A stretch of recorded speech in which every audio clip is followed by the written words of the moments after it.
Father John Rossner and Marilyn Rossner talk about knowing Swami Vishnu-devananda. Hari Om Tat Sat. Swami Vishnu. He was at our wedding, as he said. Young Swami Mahadev was there too. And he came to our house, and as the bishop had done the wedding in the cathedral, he did in front of the bishop and all of the clergy present the garlanding ceremony in our chapel at the house, which was a large one at the time. And we remember both those events.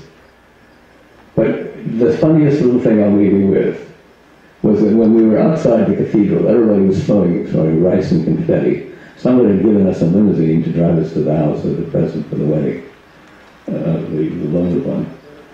And when we got into the limousine, Marilyn was sitting next to the bride dressed in a little pink veil and train, looking like all of 16 years old, and a priest sitting there in a white suit and clerical collar. And she sees Swami Vishnu outside the window throwing confetti. She said, "Swamiji, get in." She rolled down the window. "Get in." He said, "Get in?" So he got in. Instead of sitting on the other side of Marilyn, he sat between the bride and the groom. So there was a bride and the Swami and the priest going through a limousine in the center of Montreal in 1974, which was not an advanced year for ecumenical relations, which gave people cause to wonder, to the house, which was then by then filled with over 100 people for the reception and the ceremony in the chapel at the house of Swamiji. I'll just give you these joyful little vignettes of how my life would not have been the same. It would have been much duller without meeting Swami Vishnu. And to know Swami Mahadev since is to bring all of that back, those memories. Whatever we've accomplished in joy. True religion should give joy and peace and love. Somebody used to teach that, and used to exemplify it by giving joy and peace and love to everyone he tried to help throughout his life. Thank you very much.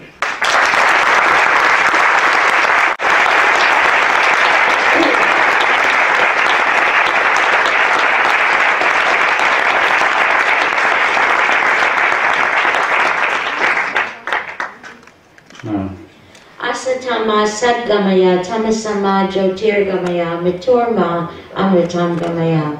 What an honor, what a joy it is to be at this teachers' reunion. No words, no thoughts could ever express who Swamiji was, who he is, and who he shall always be.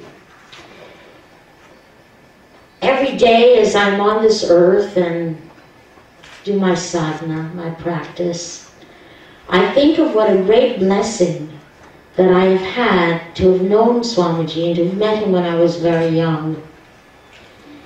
And also to realize that even if we have not met him in the physical presence, that when we came to earth, we came with a goal, with a purpose, and with a mission. And our meeting here was also a plan. And it was also due to the love of Swami Vishnu-devananda.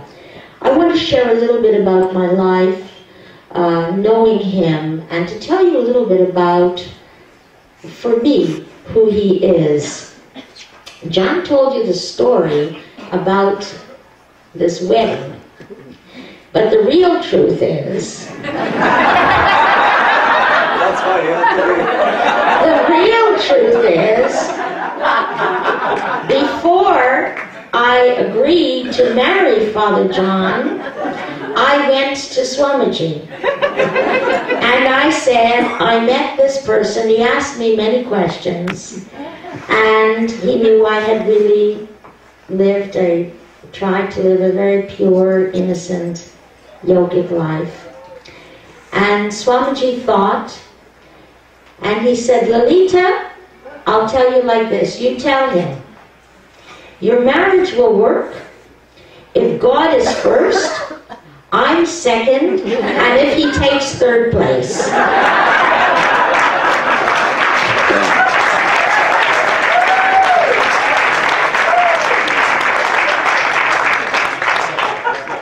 Really, I believe that even the success of this wonderful marriage has been the blessing that we have had from Swamiji and from Master. I'm very much in awe of an experience I had here this morning, just as satsang was beginning. I was sitting at right here, where Swami is sitting, where Jeswananda is sitting, and I looked at this picture, and I was just praying and saying, thank you, Swamiji. And then, all of a sudden, he came out of that picture and manifested in full form. And my body literally began to tremble, and trembled for about 2 hours after. It began to tremble, and he came right over to me, and he was just vibrant. And I looked, and I said, Swamiji, I thought you were in heaven. What are you doing here? And I thought of all people need to say something like that, but I was so overwhelmed. And then when I went for a long walk, I was thinking, nothing is by accident. It will be 50 years, February the 21st, when I first met Swami Vishnu-devananda. And every day as I live on the earth, I realize just a tiny bit, and I repeat, of who he was and who he is. When Swamiji came, there was no yoga known in the West, certainly hardly known in the West at all. There were no teacher training centers, no teacher training courses, certainly no children's camps. As Father John said, there were no interreligious meetings and meetings like this. When I met Swamiji, I was so very young, but knew that there was something. And yes, I do come from Orthodox Jewish tradition, but at age 4, Jesus appeared to me, and then a man's face came to me, and I didn't know until much later, until I met Swamiji, that was Master Shivananda. And he had laid out my life, and then I saw children holding hands, singing, we are one in the Spirit and one in the Lord. And then I began to have visions of dead people. And then at age 6, I began to see the people who had been murdered from my family. And my parents became very frightened. They didn't know what to do. I kept on talking about Jesus, and I kept on talking about this man who talks to me. Well, anyways, at age 6, I saw a picture, and to this day it's so real to me. I saw chickens hanging and people killing chickens. And then I could hear this, it was Shivananda saying, you must never touch this food. So from age 6, I was given that instruction. And my parents, who come from Poland, may their souls rest in peace, no education, so poor in money, but so rich in the spirit, we were brought up to appreciate all traditions. Everyone was to be treated, quote, as the Almighty when he or she came into the house. But then when I met Swamiji and I told my parents about him, they were so excited. And they were so excited because they said that Swamiji was the only person who really understood what I was really saying and doing. And they became so devoted to trying to help people understand the oneness of all humankind.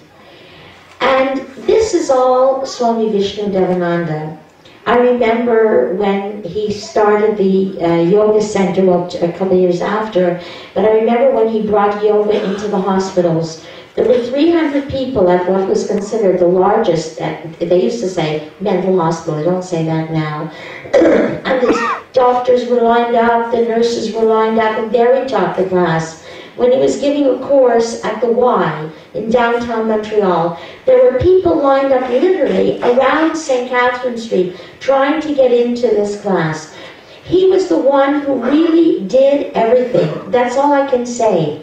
He did the cooking, he did the teaching, the camp wasn't like this at all. There was one small little building where we were 11 people, we all had the class in there, and Swamiji drove the people from Montreal to the center. He never stopped. I don't know if he slept 1 to 3 hours a day. He never stopped, but he lived his life totally for humankind. And he was so strict in terms of keeping the name of yoga pure. And he taught that to all of us, what yoga really is. And remember, he said, you're not allowed to sell mantras, you're not allowed to do this, you're not allowed to do this. And he pleaded with all of us to just do the very best, to live those 5 simple principles. I remember that it was in 1972, actually John Rainford, he's in heaven now, but I was with him at the Y, Swamiji was giving a lecture, and I heard the voice of Master to say, starting children's camp, speak to Swamiji. So of course after the evening, I went and I spoke to Swamiji.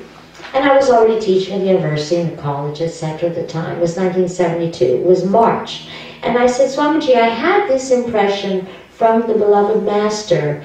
And he said, Lolita, I know, I want you to do the camp. He started telling me right away what the vision was. And I, being a typically trained behavior therapist, trained in psychiatry, etc., I said, okay, Swamiji, I'll start getting the plans for next summer. He said, Lolita, no, it's this summer. I said, what? It's March. It's the end of March. He says, that's a lot of time. You have 3 months. Go ahead and do it. So we started the first program in that little building. It was a tiny little building. There were 17 children. And I must take 2 minutes to tell you. These children they were considered the most, quote, disturbed, I don't like the terms, but those were used, disturbed children in the city. They came here, the doctors all gave permission, and they spent 2 weeks here with the nutritional system that we give, and the teachers were all my students at Vanier College, because through Master's grace, through Swamiji's grace, we were able to introduce the Shivananda yoga system into the college system, which is a government program for us in Quebec. Anyways, so these children, 17 children came here. I mean, they were literally wild. One child thought he was a frog. One was a rabbit. One was banging his head. One was screaming. And I remember Swamiji told me that we had to do it this year. And I still can see myself in that building, the registration building. There was this room, and there was Master's picture, and there were these, I worked so hard with my students, to make sure we had all the mats, and I had my little students at Vanier College trained. This is a wonderful day, we're going to do yoga, blah, blah, blah. But these children came in, they were wild, and I mean wild. They started running and screaming, all of them except one little boy. And my students were terrified because one was pulling the hair, the other went over to the window to try to bang his head to see if he had chocolate milk or white milk inside. The rabbit started saying, blah, blah, blah, started jumping like a rabbit. The frog, blah, blah, blah, I'm a frog, I'm a frog. And 1972, that was a long time ago. You can imagine how very young I was.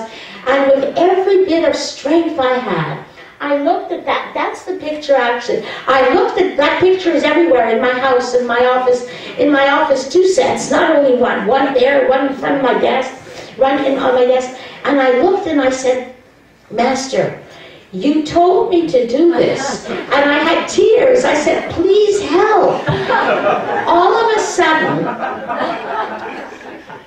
a light came from his forehead, and it went through the whole room.